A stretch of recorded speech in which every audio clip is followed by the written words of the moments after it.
Da tanti anni milito nell'Unione Cattolica della Stampa Italiana, nell'UCSI, e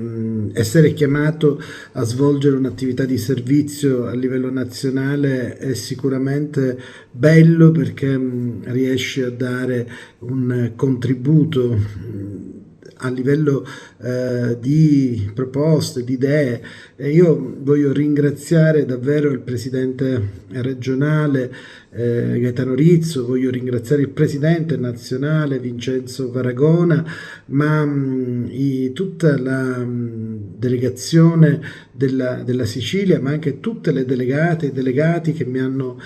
votato e che mi hanno permesso appunto di raggiungere questo risultato. A questo punto da parte mia c'è sicuramente l'impegno, intanto proprio a partire dalla mia provincia, da Agrigento, dove prima esisteva una sezione dell'UCSI e da qualche anno non c'è più, quindi speriamo di riaprirla molto presto e poi naturalmente anche di dare il mio contributo a un'associazione in cui credo, è un'associazione il cui impegno e i cui valori sono totalmente condivisi da me da tantissimi anni. Quindi sono certo che questa nuova squadra del presidente Varagona, che tra l'altro ha come vicepresidente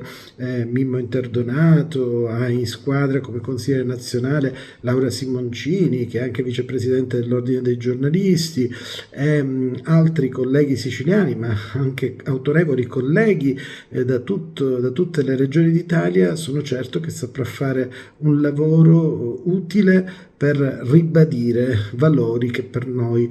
sono fondanti, valori dei giornalisti cattolici, valori dei comunicatori sociali che credono appunto che attraverso questa forma associativa si possa fare tanto e tanto si farà.